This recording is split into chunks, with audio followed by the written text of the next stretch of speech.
12절에서 26절입니다. 출애굽기 15장 22절에서 26절 말씀입니다. 모세가 홍해에서 이스라엘 인도함에 그들이 나와서 수로 광야로 들어가서 거기서 사흘길을 걸었으나 물을 얻지 못하고 마라에 이르렀더니 그곳 물이 써서 마시지 못하겠으므로 그 이름을 마라라 하였더라. 백성들이 모세에게 원망하여 이르되 우리가 무엇을 마실까 하며 모세가 여호와께 부르짖었더니 여호와께서 그에게 한 나무를 가리키시니 그가 물에 던지니 물이 달게 되었더라. 거기서 여호와께서 그들을 위하여 법도와 규례를 정하시고 그들을 시험할세 이르시되 너희가 너희 하나님 나 여호와의 말을 들어 순종하고 내가 보기에 의를 행하며 내 계명을 귀에 기울이며 내 모든 규례를 지키면 내가 애굽 사람에게 내린 모든 질병 중 하나도 너희에게 내리지 아니하리니 난 너희를 치료하는 여호와임이니라. 아멘. 말씀 제목은 티쿤 올람 세상을 고치라라는 말씀으로 오늘 나누겠습니다. 티쿤 올람 세상을 고치라는 말씀으로 은혜를 나누겠습니다. 오늘날의 세상은 고장 나버렸습니다. 이것은 세상뿐만 아니라 모든 사람은 고장난 상태에 있습니다. 그 이유는 아담과 하와가 타락하고 난 다음에 그들 안에 원죄가 들어왔습니다. 원죄를 가지고 있는 모든 인간은 고장난 상태에 있고 병들어버리고 또 죽음이 그들에게 있게 되었고 또 수많은 소외와 그리고 실질적인 모든 병듦의 문제가 아픔의 문제가 발생이 됐습니다. 자동적으로 인간은 악하고 어두운 구조로 모든 이 문명이, 문화가, 사회가, 세상이 돌아가게 됐습니다. 세상은 자동적으로 죄성에 의해서 악해지고 어두워지고 나빠져 갑니다. 이것을 뭐라고 하냐면 사망의 구조라고 그럽니다. 아담과 하와가 죄를 짓기 전에는 생명의 구조가 지배했습니다. 하나님의 영원한 생명이 넘쳐났고 그들 가운데는 그 세상에서 사는 것은 아주 행복하고 또 귀하고 복됐습니다. 하지만 아담과 하와가 선악과를 따먹고 난 다음에 인간의 모든 것들은 이제 무너져 버리고 악해져 버렸습니다. 그런 상황 구조가 세상을 병들게 하고 세상을 고장나게 했습니다. 문제는 그 세상의 중심이 되는 인간도 고장이 나고 병들어 버렸기 때문에 이것을 반드시 치료를 해야 되는데 그게 쉽지 않습니다. 언제나 어느 시대나 모든 시대마다 각 시대마다의 병든 세상의 모습들이 있습니다. 그러니까 21세기를 살고 있는 대한민국 사회의 병듦이 있듯이 2000년 전에 혹은 3000년 전에 5000년 전에도 병듦의 모습들이 있습니다. 이 세상이 그토록 병들었고 이제는 마치 고칠 수 없는 시계처럼 고장난 시계처럼 완전히 깨부셔졌는데 이 세상이 망하지 않는 것은 성령께서 붙들고 계시기 때문에 그렇습니다. 다시 말하면 하나님이 여전히 우리에게 은혜를 베푸시고 헤세드의 긍휼을 인자하심을 보이기 때문에 멸망하지 않는 겁니다. 이것은 무엇을 의미하냐면 하나님은 마지막 때까지 절대로 인간과 세상을 버리지 않습니다. 하나님은 끝까지 붙들고 계십니다. 이것이 오늘날 우리가 생존할 수 있는 이유이고 이제 살아갈 수 있는 또 하나의 의미인 것을 우리가 이제 알 수 있습니다. 하나님은 언제나 어느 시대에나 동일하게 그 세상을 고칠 사람들을 부르십니다. 여러 의미로서 사용되죠. 사사시대 때는 사사라는 이름으로 됐고 선지자든 제사장이든 서도들이든 아니면 하나님의 사람이든 기타 등등 그 시대마다 그 시대를 고칠 수 있는 사람들 혹은 고칠 수 있는 무리 구약으로 말하면 이스라엘이겠죠. 그러나 그 이스라엘은 실패하고 말았고 세상을 고치지 못했습니다. 그래서 선택된 게 새 이스라엘인 교회입니다. 하나님은 교회를 통해서 세상을 고치기를 원하십니다. 문제는 세상을 고쳐야 될 교회가 이제 세상의 영향을 받고 세상이 그토록 추구하는 바를 받아들이면서 오히려 교회가 고장이 나버린 거예요. 많은 교회들이. 세상 것들이 가득 차게 됐습니다. 원래 오늘 설교는 이 설교가 아닙니다. 티콘 올람, 세상을 고치다라는 이 설교는 아니고요. 어제 저녁에 이 말씀을 묵상하다가 깊이 저게 왔습니다. 일주일 내내 다른 말씀을 준비했는데 그게 뭐냐면 큰 성 바벨론을 쫓을 것인가 작은 성 시온을 쫓을 것인가 라는 말씀을 일주일 동안 아주 심도 있게 말씀을 준비했습니다.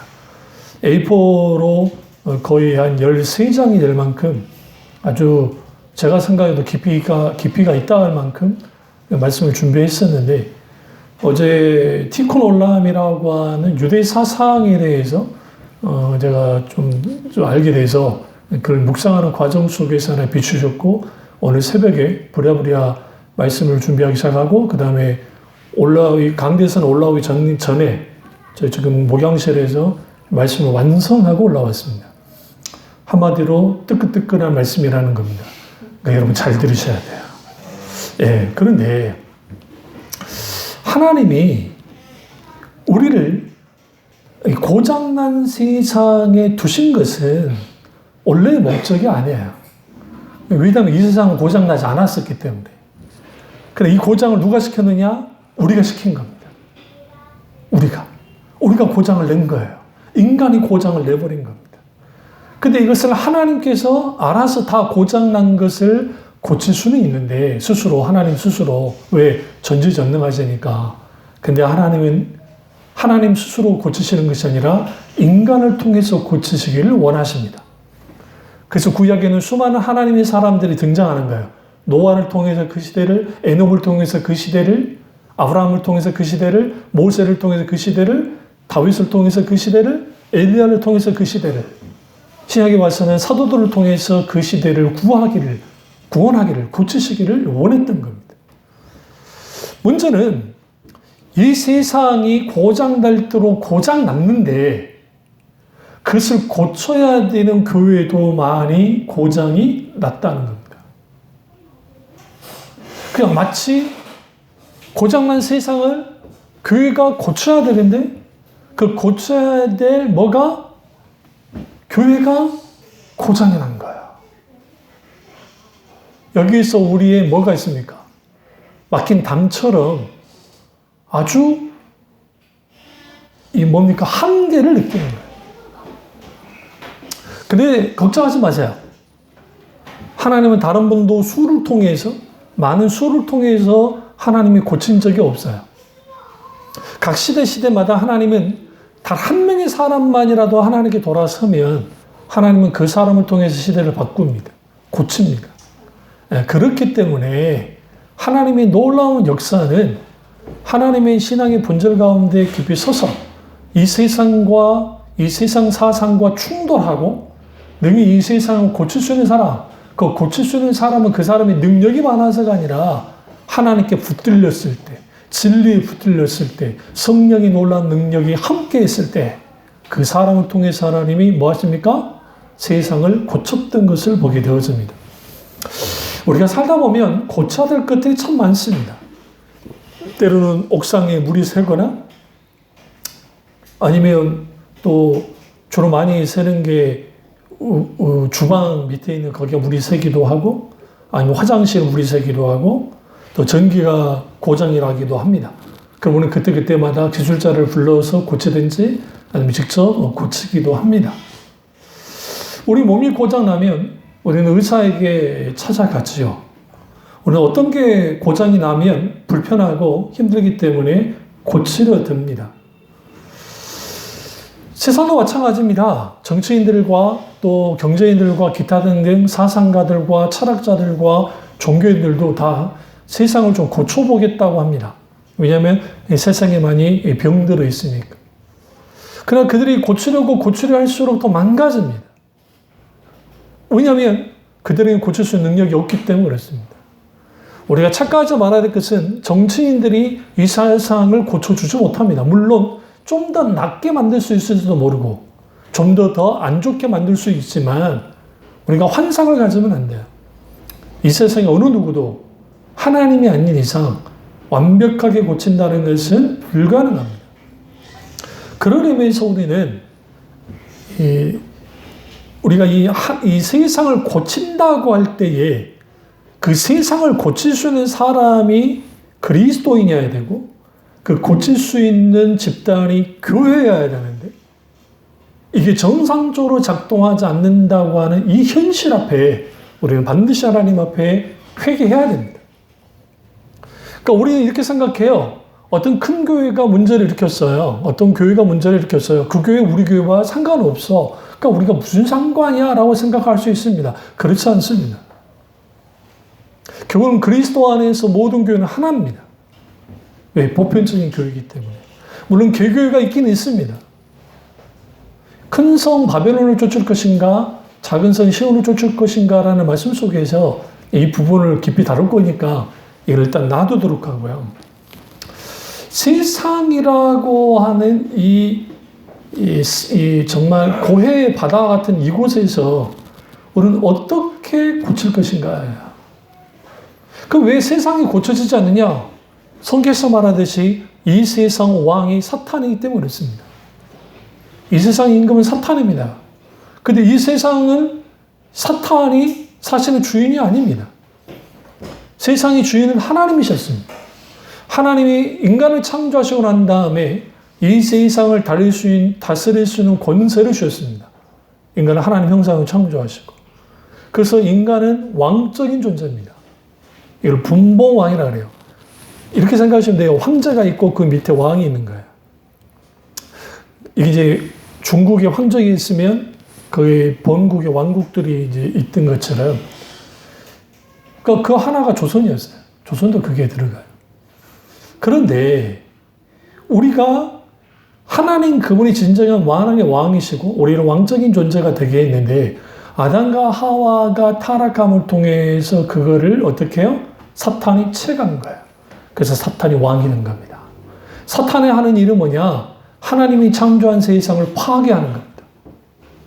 고장나게 하는 겁니다. 근데 고장나게 하되 우리가 생각하듯이 그렇게 고장내지 않아요.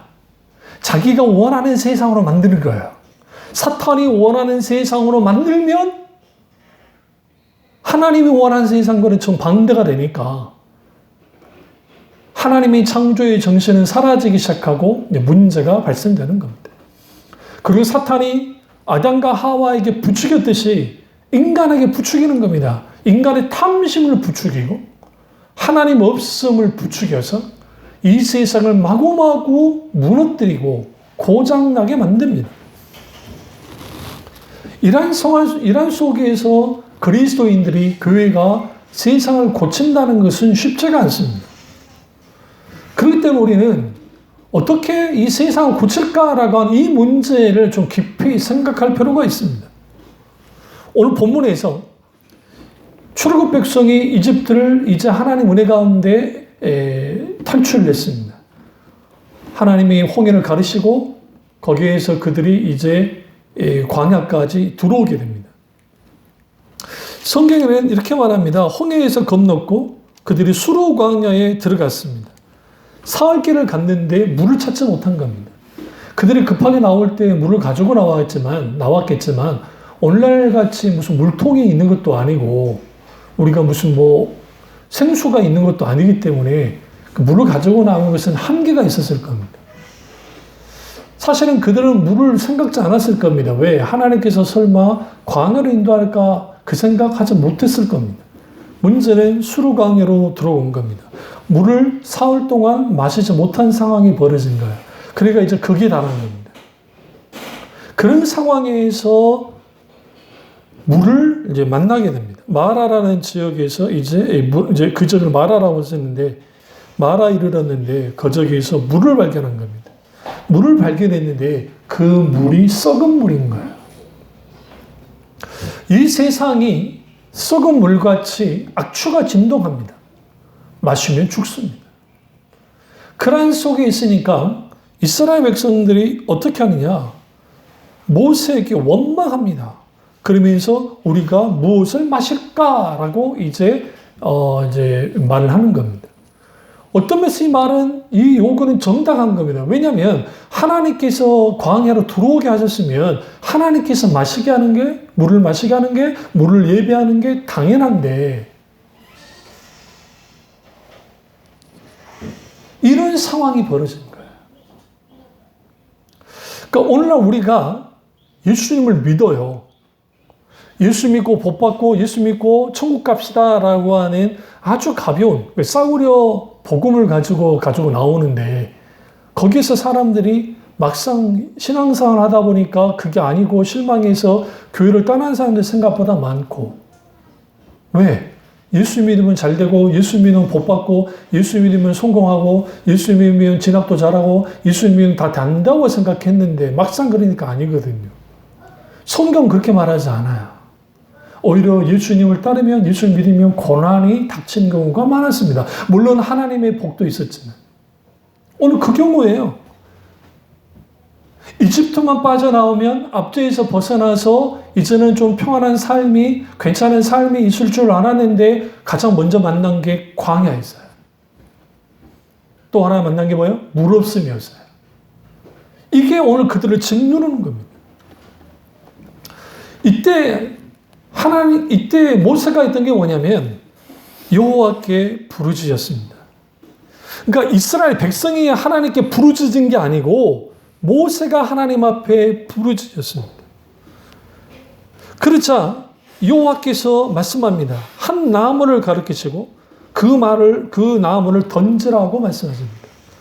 그리고 그 나무를 던지자 물이 단물로 바뀌었습니다. 단물로 바뀌었다는 것은 물이 치유된 겁니다. 물이 고침을 받은 겁니다. 마실 수 있는 물로 바뀌어진 겁니다. 그 나무 자체에 어떠한 정화 능력이 있어서 그랬을까요? 그것은 의도적으로 주님이 눈에 보이는 실질적인 현장 학습처럼 이스라엘 백성이 보여주는 거예요. 그러니까 홍해의 지팡이를 가리키는 것은, 홍해 바다를 가리키는 그 자체가 뭐가 능력이 있겠어요? 그게 순종이잖아요. 그러니까 모세에게 또 하나의 순종을 요구하시는 거예요. 나무를 꺾다가 베어다가 던져라. 그걸 요구하신 거죠. 모세가 그 음성을 듣고 그대로 순종하자 물이 바뀐 겁니다. 물이 고침을 받은 겁니다.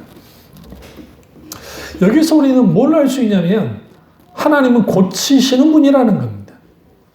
마라의 쓴물을 단물로 변화시켰듯이 하나님의 치료의 손길이 미치면 우리가 고침을 받고, 우리의 가정이 고침을 받고, 우리의 교회가 고침을 받고, 이 나라 이민족이 고침을 받고, 이 세상이 고침을 받는다는 겁니다. 그럼 왜 우리는 고침을 받아야 됩니까? 우리가 고침을 받아야 다른 사람을 고칠 수 있기 때문에 그렇습니다. 재미있는 것은 정신과 의사 선생님들의, 다 그렇지는 않겠지만, 그 많은 부분의 선생님들 중에 많은 분들이 그 아픔이 있는 분들이 많아요. 그러니까 상담학을 또 하시는 분들도 마찬가지고. 그 아픔이 있었기 때문에 그분들이 상담가가 되기도 하고 정신과 의사 선생님이 되기도 하세요. 헬렌 아우인이 우리는 상처받았기 때문에 상처받은 사람이 치유되어지고, 그리고 우리는 그걸 통해서 상처받은 치유자가 되어야 된다라고 했던 것처럼, 오늘 우리 교회가, 우리 자신이 왜 고침받아야 되느냐, 왜 치유받아야 되느냐, 상처받은 치유자가 되어야 되기 때문에 그렇습니다. 티코놀람, 세상을 치료해야 됩니다. 세상을 고쳐야 됩니다. 누가? 그리스도인이. 누가? 교회가. 어떠한 단체가, 어떠한 자선단체가 고칠 것 같습니까? 아주 좋은 일 하지만 그들의 힘으로 고칠 수 없습니다. 사실 세상을 고칠 수 있는 힘은 인간에게 없어요. 우리에게는 없어요. 고칠 수 있는 힘은 하나님이신데, 그 고치는 힘은 복음입니다. 굿뉴스.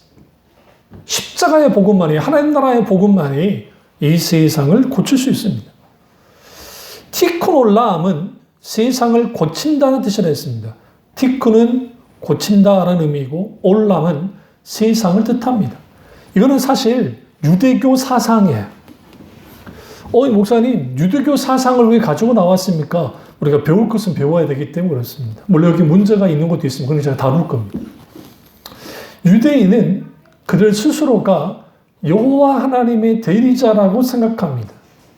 그래서 세상을 변화시키고 세상을 고칠 의무가 자기들에게 있다라고 생각해요. 그래서 티쿤 올람은 세상을 어떻게 개선한다는 뜻인데, 말 그대로 세상은 있는 그대로가 아닌 개선시켜야 완성해야 될 대상으로 보는 거예요. 다시 말하면 고쳐서 완성시켜야 될 것으로 세상을 이해하기 때문에 유대인들은 티쿤 올람의 사상을 가지고 세상을 고쳐야 된다고 생각합니다. 이것은 곧 인간이 하나님과 동력자 혹은 파트너라고 생각하고, 이제는 하나님과 협력해서 세상을 고쳐서 좀 더 나은 세상으로, 더 나은 세상으로, 더 나은 세상으로 만들어야 되는 책임과 의무가 유대인에게 있다라고 생각하는 거예요. 그러나 이 티쿤 올람은 사실 실패했습니다. 하나님이 이스라엘을 선택한 것은 그들이 잘나서 강해서가 아니라 약하기 때문이었고, 그 약한 이스라엘을 통해서 세상을 구원하기를 원하셨습니다. 그러나 유대인들이 잘못된 선민 사상에 빠져서 자기들만 하나님께 구원을 받았다고 하는 것까지 발전을 시킵니다. 잘못된 신앙의 왜곡을 통해서. 그러니까 그들이 더 이상 이방인을 향한 빛의 역할을 감당하지 못합니다. 왜? 자기들만 구원받으면 된다고 생각했기 때문에. 그래서 이방인들을 개돼지 취급하면서 자기들만 선민 사상을 가지고 있고, 오늘날 그것은 정통파 유대인도 똑같습니다. 이 티쿤 올람이 왜 문제가 되냐면, 좋은 점을 받아들인다 해서 그것은 자기들끼리, 유대인 안에서는 티쿤 올람이 통용될지는 모르지만 사실 그 밖에 있는 사람들 향해서는 아주 배타적입니다. 물론 티쿤 올람을 통해서 그들이 아주 엄청난 그 선행을 합니다. 그러니까 전 세계의 자선단체에 기부하는 게 유대인들의 아주 상당 부분을 차지해요. 그럼 왜 유대인들이 그렇게 자선을 하느냐? 그들은 행위로 구원받기 때문에, 공동으로 구원을 받기 때문에 그들은 자선을 해야 돼요.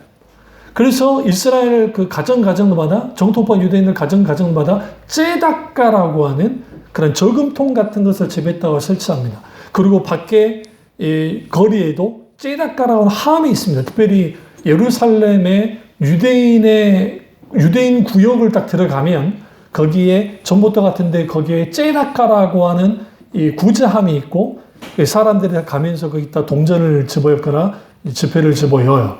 그럼 그걸 수거해서 가난한 사람을 돕습니다. 왜 그렇게 해야 되느냐? 티쿤 올람, 그들이 뭔가 구제를 통해서 세상을 고쳐야 되겠다고 하는 그런 생각을 가지고 있는 거예요. 그런 이러한 티쿤 올람이 뭐와 이제 발전이 되어지냐면, 이 세상을 좀 더 잘 살게 해야 되겠다고 하는, 그래서 돈에 대해서도 그들은 이제 아주 선하게 봅니다. 그래서 그 돈을 향해서도, 그러니까 돈은 아주 선한 것이고, 우리가 돈을 많이 벌어서 선한 일을 하자고 하는 논리를 가지고 나아갑니다.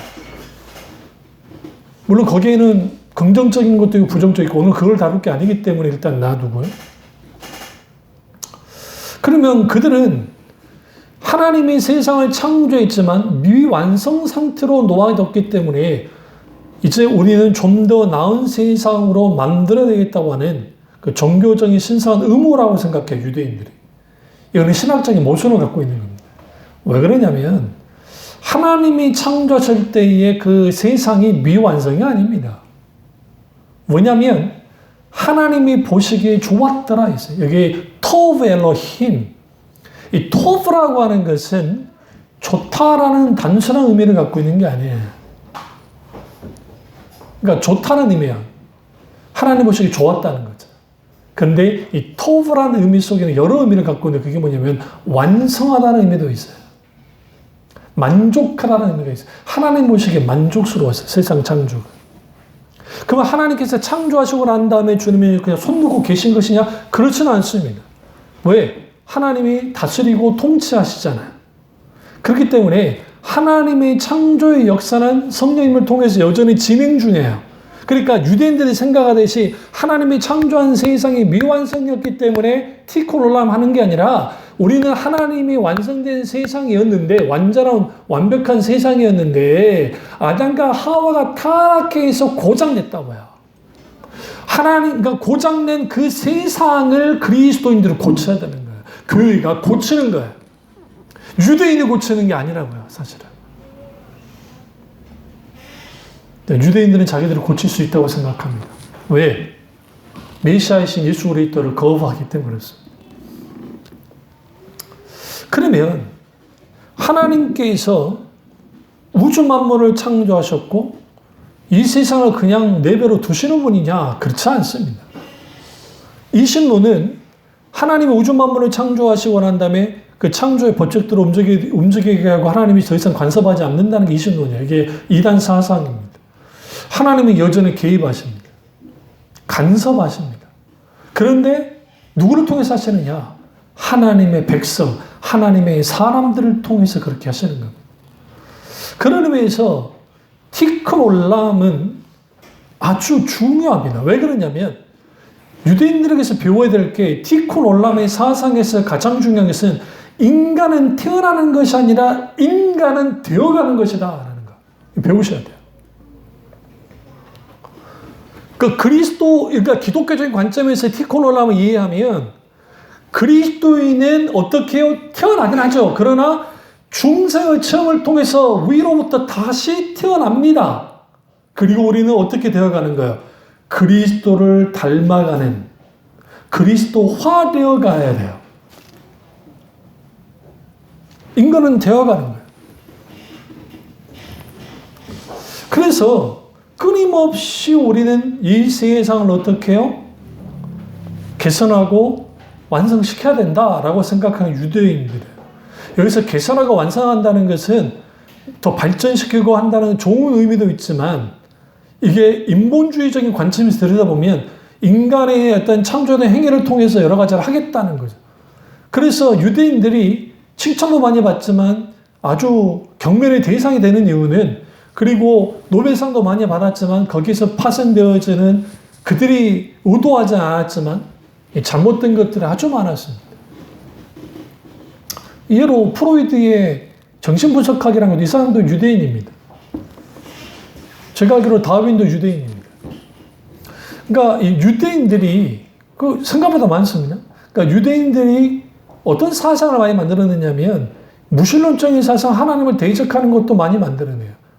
그러니까 이 세상은 미완성돼 있고 미완된 세상을 우리가 바꿔야 된다는 선민의식을 가졌는데 거기에 뭐가 빠져 있어요? 예수 그리스도의 구속의 십자가가 빠져 있으니까 그런 일들이 벌어지는 거죠.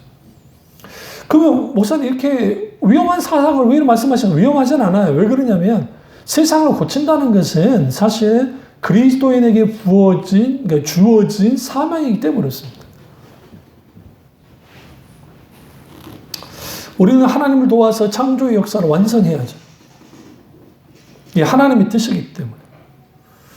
그런데 인간이 하나님의 창조하신 이 세상을 고치려면 인간의 힘으로는 불가능해요. 그래서 첫 번째로 요구되는 게 뭐냐면 하나님의 섭리를 이해해야 돼요.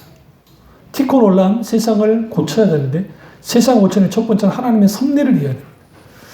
하나님의 섭리라는 것은 눈에 보이지 않아요. 이게 경륜과 섭리를 조금 이게 거의 비슷하긴 하지만 좀 차이가 있어요. 그 경륜은 하나님의 숨겨진 계획과 목적을 뜻해요. 비밀스러운 거예요. 시크릿해요. 근데 섭리는 드러나 있어요. 그러니까 드러나 있어요. 근데 드러나는 있는데 이게 믿음의 눈으로 보지 않으면 하나님의 섭리를 볼 수가 없어요. 하나님께서 여러분을 왜 구원했다고 생각하십니까? 왜 예수님 믿게 했을까요? 나 혼자 예수님 믿고 천국 가라고 구원했다고 생각하십니까? 그렇지는 않습니다. 나를 통해서 내 가정이 고쳐지고 내 자신이 고침을 받고 나를 통해서 내 친구가 고침을 받고 때로는 어떤 것들은 고침을 주는 사람이 되라고 고쳐주는 사람이 되라고 주님이 부르신가. 여기서 고치는 것은 영혼 구원입니다. 아주 중요하죠. 그러면 우리는 하나님의 섭리가 어떠한 것을 알려면 보이지 않는 하나님의 손길이 섭리긴 하는데 믿음의 눈으로 보면 보여요. 하나님이 하셨다는 것을. 근데 그것을 알려면 부지런히 하는 말씀을 깊이 들여다봐야 되고 하나님을 섭리를 이해하는 데 가장 중요한 게 하나님의 음성을 듣는 거예요. 여기서 하나님의 음성을 듣는다는 것은 계시를 받는다는 게 아닙니다. 이건 아주 잘못된 이해예요. 그러니까 은사주의자들이 마치 하나님 음성을 들었으니까 그걸 통해서 자기가 계시받았다고 성경 말씀과 동일시하는 이건 잘못된 것이고 또 은사 중조론자들은 어떻게 하나님 음성을 들을 수 있냐. 이미 계시가 종결됐는데 그걸 오해해서 나오는 거예요. 사실은. 그러니까 우리가 기도 응답을 받았다. 용어의 차이일 뿐이에요. 큰 차이가 있지는 않아요. 중요한 건 뭐냐면 하나님의 음성을 듣는다는 것은 여전히 하나님은 우리에게 말씀하시는 하나님이시고 우리는 하나님 말씀에 귀를 기울여야 돼요. 요한복음 10장이라든지 내 양은 내 음성을 듣거니와 당연히 하나님의 양인 우리는 하나님 음성을 들어야 됩니다. 특별한 사람만이 하나님의 음성을 들을 수 있다고 생각하는 것은 아주 종교적인 공덕주의에서 나온 거예요. 이게 잘못된 거예요. 하나님과의 교제를 나누는 사람들은 하나님의 음성을 듣는 것은 당연한 겁니다. 당연해야 되는데 당연하지 않으니까 문제인 거야. 왜? 듣는 귀가 막혀버렸기 때문에. 그러면 하나님의 섭리는 우리의 삶 속에서 하나님의 개입하시는 것들을 보여야 되는데 그러면 첫 번째 필요한 게 믿음의 안목이 필요하고 믿음의 눈으로 봐야 되고 두 번째는 하나님의 친밀하게 인도함 속에서 있는 하나님의 음성을 듣는 거예요. 왜? 주님이 말씀하셔야 하니까. 그 음성을 듣는 것에 대한 것들은 제가 저 목회 칼럼이나 게시판에 다 있으니까 그 글을 보세요. 앞으로 계속 글을 올리고 있으니까. 또 이전에 제가 그 설교를 또 하려면 1시간 이상 설교해야 되기 때문에 그 설교는 일단 놔두고 다음에도 다루도록 하고요. 그럼 여기서 유대인들의 전통을 보면 하나님을 공경한다는 의미는 하나님을 배운다는 것과 동일하게 여겼어요. 또 하나님을 배운다는 것과 하나님께 기도한다는 것을 동일시했어요. 이 말은 무슨 말이냐면 하나님을 공경한다라는 것을 하나님을 배운다는 것과 동일시하고 하나님을 배운다는 것을 기도한다는 것과 동일시했어요. 그럼 여기서 기도하다는 히트팔레루인데 이 히트팔레루라는 히브리어 단어의 뜻은 스스로 가치를 잰다라는 뜻을 갖고 있습니다. 이게 무슨 말이냐? 하나님을 내가 믿되 맹종하듯이 믿지 않는 거야. 어? 그런가 하는가? 이 하나님 말씀하신 게 진짜 하나님의 말씀이 맞는지에 대해 분별하셔야 돼요. 그러려면 하나님이 하신 일들에 대한 이해가 필요한데 그 이해가 하나님의 섭리를 이해해야 가능해요. 그러면 이걸 이렇게 생각하면 돼요. 섭리는 뭐냐? 보이지 않는 하나님의 손길이에요. 그게 하나님의 섭리예요. 보이지 않는 하나님의 손길들이 있어요. 이 세상이, 이 고장난 세상이 왜 망하지 않느냐? 하나님의 섭리 가운데 돌보시기 때문에. 그런 말 하잖아요. 미국의 사이클론, 우리나라의 태풍, 토네이도, 이런 게 불었을 때 너무나 많은 분들이 돌아가시고 집을 잃거나 또 정말 고통을 많이 당하잖아요. 그런데 기상학자들 그 말씀 하시잖아요. 만약에 지구가 그러한 일들이 없으면 이미 폭발해서 끝나버렸을 거예요. 스스로 지구가 고치고 있는 거예요. 온난화 때문에 있는 것을 이걸 시키려고. 그러니까 고치고 있는 거예요. 이 모든 걸 누가 하시는 거예요? 하나님의 창조의 섭리 가운데 그 유죄의 질서 속에서 움직이도록 하나님 하시는 것이죠.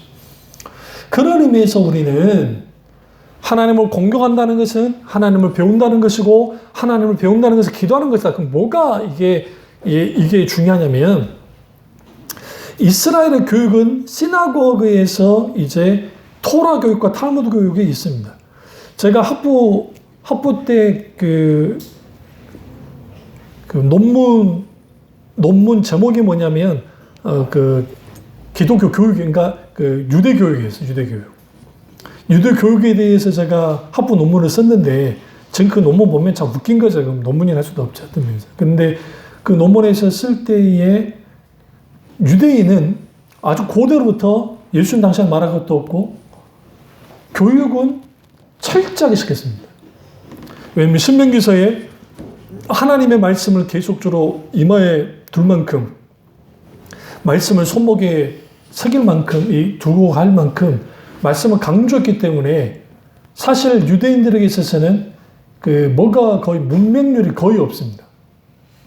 고대 사회 속에서도. 이거는 곧 뭘 의미하냐면 하나님의 말씀을 배운 거죠. 배우긴 했는데 그들이 지식으로 배우고 진리에서 떠나서 의식과 형식만을 따르다가 신명기에서 말하는 율법의 정신을 잃어버렸죠. 마음과 뜻을 다해 주 너의 하나님을 사랑하는, 이웃의 내 몸과 같이 사랑하는 것들을 잃어버렸기 때문에 문제였지, 사실 그들이 하나님을 배우려고 몸부림쳤습니다. 오늘날 교회에서 같이 교회 다니는 사람들 물어보세요. 너 하나님 아니? 라고 물으면 대부분 안다 그럽니다. 하나님은 누구시? 너에게 있어서 하나님은 누구냐? 라고 물어보면 이제 여러 대답이 나올 겁니다. 그러니까 아주 은사주의적이고 또 체험을 많이 하는 그러한 교인들은 내가 하나님께 이렇게 체험했다는 것을 나열할 겁니다. 그럼 뭐 잘못된 건 아니죠. 나는 이런 하나님을 만났어. 하나님은 이런 분이야 라는 분이 있고, 첫 번째. 두 번째는 교리 교육을 잘 받은 교인들 같은 경우에는 교리 교육에서 배웠던 것을 그들은 나열하는 거야. 그러니까 지식적으로 아는 것을 나열하는 거죠. 세 번째는 막상 그걸 대답하는 거 몰라요. 모르겠는데. 제가 여러분에게 믿음이 뭡니까? 물어보면 믿음요? 믿는 거죠. 그 대답하듯이 하나님 아십니까? 라고 하면 대부분 안다 그래요. 자존심 상하잖아요. 하나님 모른다면 믿는 게 말이 안 되니까. 여기서 묻고 싶은 게 성경에서만의 인격주신 하나님은 아느냐고요. 여기서 두 가지로 나눠진다 했죠? 하나님에 관한 지식과 하나님을 아는 지식. 제임스 패커 목사님이 그 책을 너무 잘 쓰셨는데, 하나님 아는 지식을 책에서. 하나님에 관해서 하는 것은 누구나 할 수 있어요. 그러니까 유대인들이 하나님에 관해서는 잘 알았어요. 배웠기 때문에. 율법주의의 한계가 뭐냐면, 율법주의는 철저하게 율법을 강조하잖아요. 그러니까 달달달 외워요. 그런데 정작 성령의 조명과 성령의 역사 가운데 인격적인 하나님을 사실적이고 실제적으로 경험하지 못한 거야. 한번 성경 가보실까요? 이렇게만 보면 여러분이 이제 할 수 있으니까. 요한복음 10장 가보시죠. 요한복음 10장입니다. 요한복음 10장에 가보면 요한복음 10장에서 이제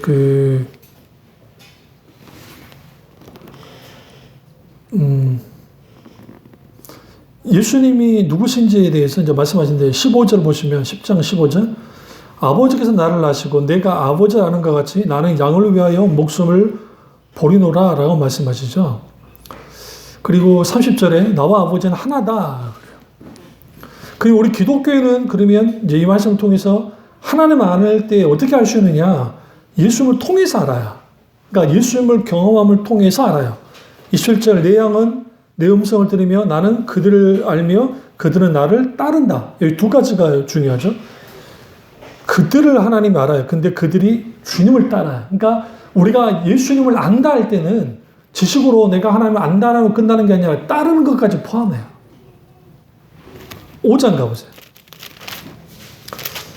요한복음 5장을 가보시면 5장 39절에 너희가 성경에서 영생을 얻는 줄 생각하고 성경을 연구하거니와 이 성경이 곧 내게 대한 증거하는 것이라. 그러나 너희가 영생을 얻기 위하여 내게 오기를 원하지 아니하는도다. 37절 또한 나를 보내신 아버지께서 친히 나를 위하여 증언하였으니 너희는 아무 때에도 그 음성을 듣지 못하였고 그 형상을 보지 못하였으며 그 말씀이 너희 속에 거하지 아니하니 이는 그가 보내신 이를 믿지 아니함이라. 그러면 이게 바리새인들이고 유대인이잖아요. 그 유대인들이 하나님을 배워요. 어디서? 우리가 잘 아는 탈무드와 토라를 통해서. 근데 이 토라와 탈무드를 통해서 배웠는데 그 유대인들의 한계는 뭐냐면 아무 때에도 하나님의 음성을 듣지 못했다. 37절에. 여기서 아무 때라는 뭐냐, 아무 때라만의 무슨 말이냐면 여러 날들이 있을 거 아니야. 어떤 시간도 있어. 근데 단 한 번도 음성을 들어본 적이 없다는 거예요. 첫 번째. 그러니까 우리가 성경을 달달 외우고 성경 공부를 열심히 한다고 해서 하나님을 아는 게 아니에요. 그러니까 소위 제자화 훈련을 통해서 제자 훈련 자체는 참 귀하고 성경 공부는 귀한데 마틴 로이드 목사님이 성경 공부가 타락하면 그거보다 악한 게 없다고 그랬다고. 목사 무슨 말이에요? 성경 공부가 뭐가 잘못된 거야? 아니요. 성경 공부 자체를 권장하셨어요. 마틴 로이드 목사님도. 근데 성경 공부만 하면 안 돼요. 성경 공부만 하면 지식만 쌓여요.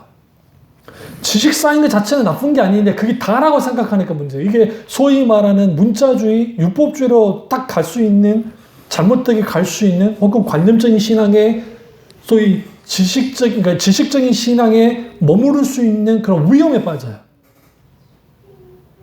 그러면 성경 공부를 왜 해야 되느냐? 성경 공부 과정 속에서 하나님 말씀을 깊이 깨달아 알고 거기서 인격지신 하나님을 말씀 가운데 만나는 게 목적이에요. 성경 공부하는 게 목적이 아니라 뭐 지식을 많이 쌓는 것이 목적이 아니라 물론 그것도 중요하긴 하겠지만 근데 이들은 성경을 달달달 외워요. 12살 때 모세오경을 보지 않고 외워요. 두 마리 성경을 가지고 그들이 설교까지 해요. 12살 때 아이들이 성인의식을 치르면서.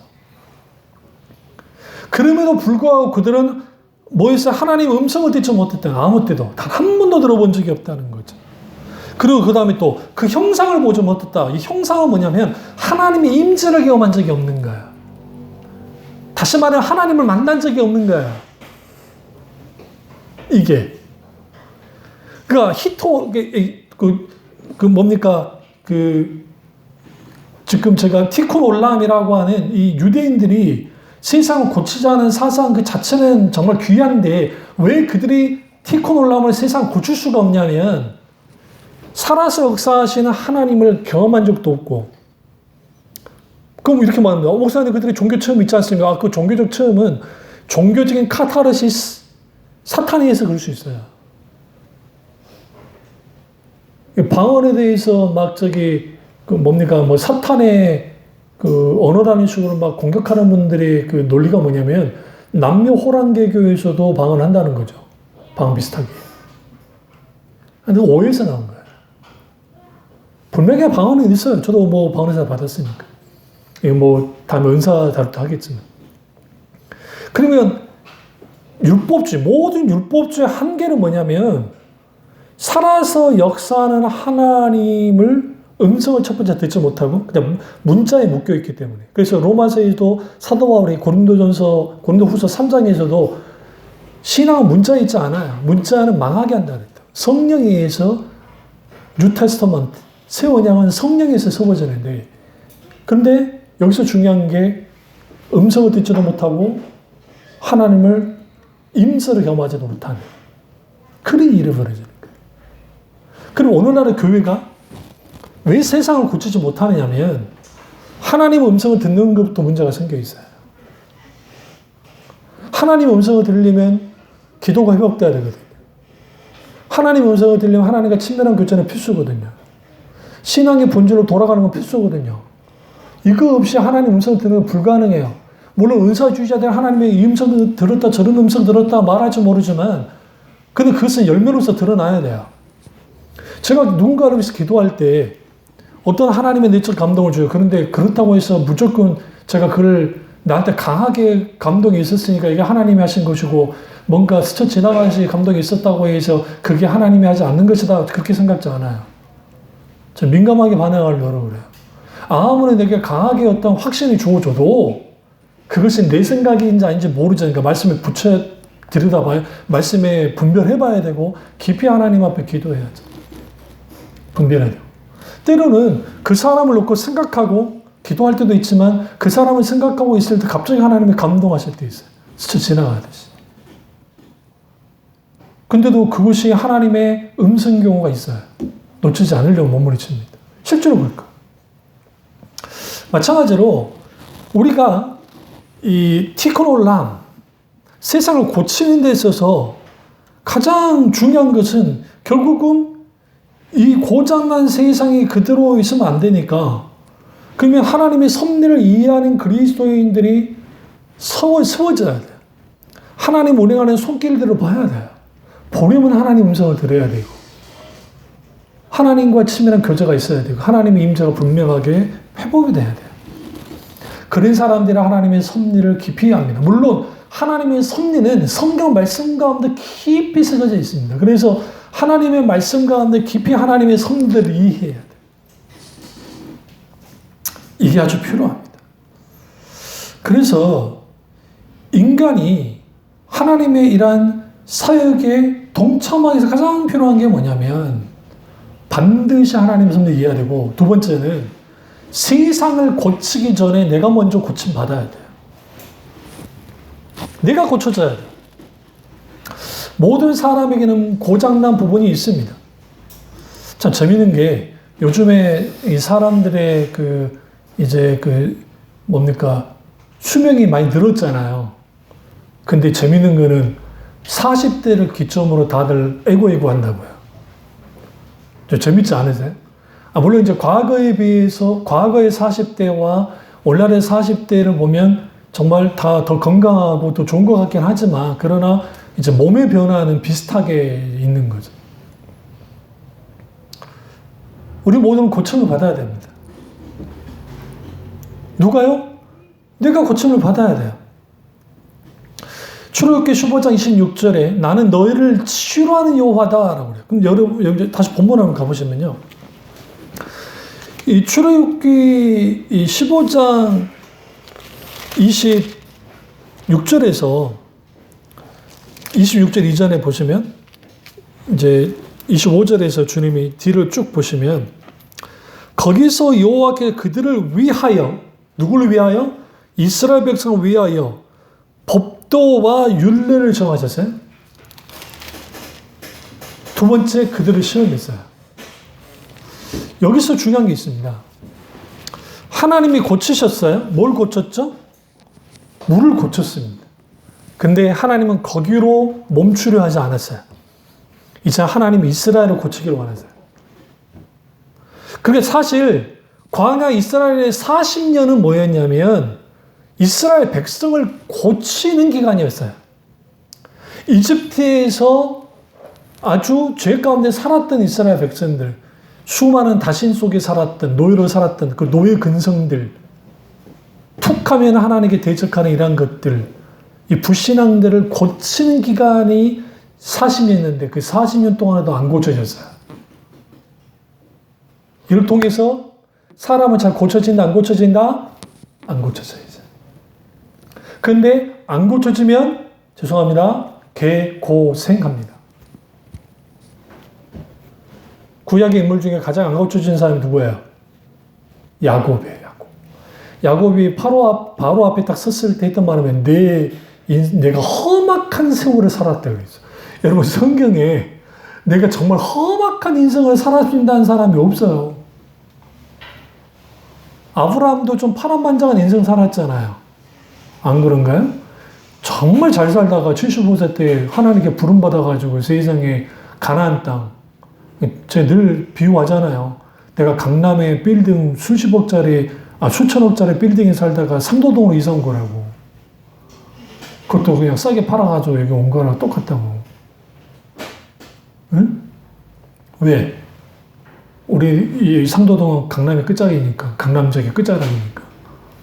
이 집 가나안 땅은 비옥한 반달지대의 끝에 있기 때문에, 변두리이기 때문에. 그러니까 중심지에 있던 사람을 변두리로 하나 불렀으니까 얼마나 고생을 했어요. 겪지도 않아야 될 기근도 겪었고요. 아내도 빼앗겨 맞고요. 땅 하나 없어가지고 돌아다녀야 됐고요. 눈치 보며 살아야 됐고요. 잘난 조카 녀석 때문에 전쟁도 했어야 됐고요. 그걸로 끝났나요? 애가 생기지 않아서 고통을 받았고요. 그러다가 여차여차 해가지고 하가를 통해서 이스마엘을 낳았더니 하나님이 14년 동안 왕따를 시켜버리고요. 14년 동안 혼자 힘들게 있다가 하나님이 찾아오셔서 아들을 주겠다고 하니까 그때 난 게 뭐예요? 웃음밖에 안 나는 정말 험악한 세월을 산 거 아니에요? 근데 왜 아브라함이 내가 험악한 세월을 살았다고 하지 않았을까요? 하나님의 섭리를 알았거든요. 하나님 놀란 손길이 있었거든요. 결국은 아들 이삭을 낳았고, 그리고 아들이 한 15년 지난 다음에 모리아산에서 하나님을 바쳤을 때 그 빛나는 믿음에 확 드러났잖아요. 그러니까 하나님께서 이제는 그들을 고치겠다는 겁니다. 여러분, 내가 고침받아야 돼요. 우리 못된 소갈딱지들이 고침받아야 되고, 우리의 마음이 고침받아야 돼요. 우리 생각이, 상처가 다 고침받아야 돼요. 아픔도 고침받아야 돼요. 어디서? 주님 앞에서. 때로는 우리가 상처받고 고통받는 사람들을 고쳐야 돼요. 그러니까 우리 권사님과 우리 어머니가 과부로서 오래 사셨잖아요. 우리 어머니가 더 대선배잖아요. 과부로서는. 36살 때 과부가 되셨으니까. 그러니까 그 남편 없는 삶의 고통이라는 걸 아세요. 그러니까 예를 어머니 이제 아프지 하니까 해드리면, 너네 장모님도 해드렸냐라고 말할 때가 있어요. 좋은 거 쓰면, 너네 그 장모님도 해드려라, 예, 그럼 또 해드리기도 하는데. 왜 먼저 생각하느냐? 이신전심이요. 과부 사정은 과부가 한다고. 왜 우리가 하나님 앞에 고침받아야 될까요? 우리가 고침받아야 상처받고 병든 영혼을 고칠 수 있어요. 아니면 내가 고치지 못하는, 우리는 고칠 능력이 없으니까 주님이 고치도록 하는데, 고침받는 길로 인도할 수 있기 때문에 그래요. 그러면 여기서 지금 이 상황이 지금 이제 마라의 쓴물이 단물로 바뀌잖아요. 근데 법도와 율례를 정했어, 먼저. 왜 그랬을까요? 그들이 아주 법 없는 무법자처럼 행동했거든요. 그러니까 우리가 세상을 고치려면 우리는 무엇으로 무장이 되어야 되냐면, 먼저 하나님 나라의 정체성으로 무장이 돼야 돼요. 정체성. 그러니까 세계관과 가치관의 변화 없이 세상을 고친다는 것은 불가능해요. 왜 예수님을 믿으면서도 왜 변화되지 않냐면, 세상 가치관과 세상 세계관을 그대로 갖고 있기 때문에. 이거는 목사님이든 누구든 상관없어요. 평신도도 누구든 상관없어요. 기독교 세계관으로 세워지지 않으면. 제가 하나님께 감사하는 게 뭐냐면, 저는 어렸을 때부터 사유하는 것을 좋아했던 사람이고, 그 다음에 굿 이미지네이션, 좋은 상상하는 걸 좋아했어요. 그래서 어렸을 때 은하철도 999가 우리 어렸을 때 막 유명했잖아요. 그러니까 우리 악동들이 그러면 안 되는데, 우리 집 위쪽에 공동 묘저였는데 이렇게 경사가 있어요. 그러니까 베니 합판 가지고 세상에 타고 놀았어요, 가을에. 풀이 많으니까 퉁퉁 뛰면서. 그러니까 그 논들이 무덤들이 어떻게 되겠어요? 무덤에 형체가 별로 없어. 우리가 하나도 깎아내가지고. 어느 날은 안 되겠으니까 초를 칠해서 놀기도 하고. 그러면서 무슨 상상을 했냐면요. 거기서 나무 있잖아요. 나무로 레일을 만들어서 위에다 바퀴를 달아서 거기서 우리끼리 타고 내려갔으면 좋겠다고 그거 상상도 하고. 한편으로는 깊이 사유돼 있어요. 그러니까 꽃이 있고 바람이 지나가고 구름이 지나가는데 그게 너무 아름다운 거예요. 그렇게 생각도 하는. 그러다 보니까 저는 자연스럽게 철학도 사상도 좋아하는 사람이 됐고, 깊이 사유하는 거죠. 그러니까 깊이 사유하는데, 우리가 이 하나님과의 관계 속에서 내가 세상을 고치는 사람이 돼야 되는데, 혹은 세상 고치는 교회가 돼야 되는데, 그러려면 내가 고침받아야 되잖아요. 내 고침받아야 될 부분은 무엇까지 고침을 받아야 되냐면, 우리 장점까지도 다 만져져야 돼요, 하나님께. 결국 마지막 사람이 걸러 넘어질 때는 자기의 강점으로 넘어져요. 우리 생각에는 약점으로 넘어질 것 같은데, 약점으로 넘어지기도 하지만, 대부분이 자기 강점으로 넘어지는 경우가 많아요. 잘 나갔을 때. 내가 이 정도 했어. 우쭐한 거죠. 성경에 그런 사람이 사울 아닙니까? 사울은 처음에는 아주 겸손했지만 자기 잘 나감으로 자기가 잘났다고 생각해요. 아사왕 보세요. 아사왕이 얼마나 처음에는 선한 왕이었습니까? 그러나 자기가 제사를 직접 드리려고 할까 하니까 하나님 쳐버리잖아요. 교만해져가지고. 느부갓네살 왕요? 느부갓네살 왕은 하나님이 들어서 썼어요. 이스라엘을 멸망할 때, 남유다가 멸망할 때 하나님이 들어서서 멸망시켰어요. 근데 그 스스로가 자기가 이전에 신적인 존재라고 하니까 하나님이 쳐버리잖아요. 그러니까 요즘으로 말하면 치매가 된 거예요. 치매가. 막 흙 파먹고 막 그랬다고요. 막 정신을 잃어가지고. 후에 정신이 돌아오긴 하지만 하나님 은혜 가운데. 우리가 세상을 고치려면 내가 고침받아야 돼. 그러면 내가 고침받아야 할 부분들은 너무 많아요.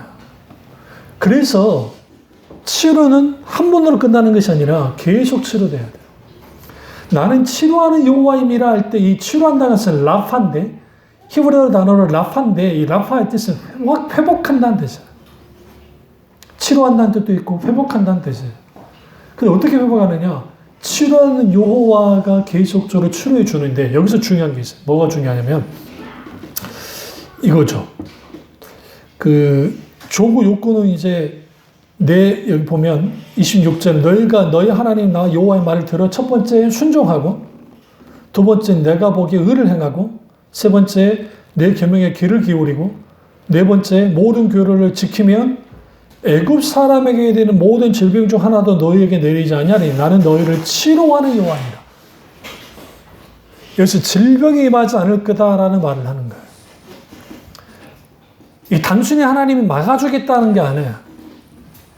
지금 하나님이 원하는 것은 이들이 사실 눈에 보이는 실질적인 병균에 의해서 병든 말이 문제가 아니라 이스라엘 백성은 영적으로 치명적인 병이 걸려 있었어요. 그래서 하나님은 두 가지 다 포함해요. 율례를 행해라. 이 모든 것들을 뭐냐? 이제는 하나님 나라의 정체성을 가지고 하나님 나라의 백성으로서 살아가야 된다는 거죠. 그럼 우리는 먼저 고침받을 게 뭐냐? 우리 생각이 고침받아야 돼요. 우리 가치관, 세상 가치관, 잘못된 가치관, 생각들이 오늘날의 시대가 민주화하면서 뭐가 무너졌냐면 권위가 무너져 버렸어요. 그러니까 사람들이 대통령의 권위도 무시하고 선생님 권위도 무시하고 문의의 권위도 무시해 버린 거예요. 여주보 목사님 막내 아들이, 셋째 아들이 학교에서 막 일이 있어가지고 이제 문제가 생겼어요. 그래서 이제 막 그랬나 봐요. 이야기 내용을 들어보니까 선생님이 혼을 냈는데 그걸 문제 삼았어요. 다른 막 부모들이 했는데, 그때 여목사님이 아들을 잡아다 놓고 뭐라고 했냐면, 들어보니까 선생님이 좀 과하긴 했지만 그럼에도 불구하고 아빠 엄마의 생각은 선생님을 사실 수 있다고 생각한다. 너는 가서 다른 친구들과 상관없이 선생님 잘못했습니다라고 그 권위를 인정해 드리라. 이 아들이 싫었나 봐요. 그래서 이제 하나님께 기도해라. 믿는 아들이니까. 쭉 기도하다가 하나님께 회개했대요, 아들이. 가서 선생님의 오해도 있었죠. 그래서 그 오해 부분보다는 선생님 제가 잘못했습니다 하면서 인정하고 나온 거예요. 근데 다른 친구들은 억울함도 있고 하니까 이제 그 부모님과 함께 막 아주 했나 봐요. 이 친구가 반에서 한 중간 정도 공부를 했었는 친구였는데, 연세대학교? 아니, 연세대학교 아니라 고등학교 때. 이후에 이제 공부를 열심히 했어요. 고2 때 있었던 일 같아. 고3 때 있었나? 어쨌든. 했는데, 그 선생님의 원서를 연세대학교로 써줬어요. 그것도 의대. 연대 의대를 붙을 만큼 성적이 나왔어요. 물론 그 친구는 주일날 시험 받는다 해서 그걸 포기하고 연대 다른 과를 갔습니다만은, 내가 하나님께 영광을 드려야 되는데, 주일을 송수하지 않으면서까지 하고 싶지 않기 때문에 결단하고 그냥 안 했어요. 대단한 친구죠. 그 아버지의 그 아들이니까. 그런데 여기서 제가 말씀하고 싶은 건 뭐냐면 권위에 대해서 말하는 거예요. 그러니까 이 세상의 그 대한민국 사회가 모든 권위를 무너뜨려. 그 이유는 뭐냐면 이렇게 말하죠. 아버지의 권위가 사라지고 선생님의 권위가 사라지고 위정자의 권위가 사라져.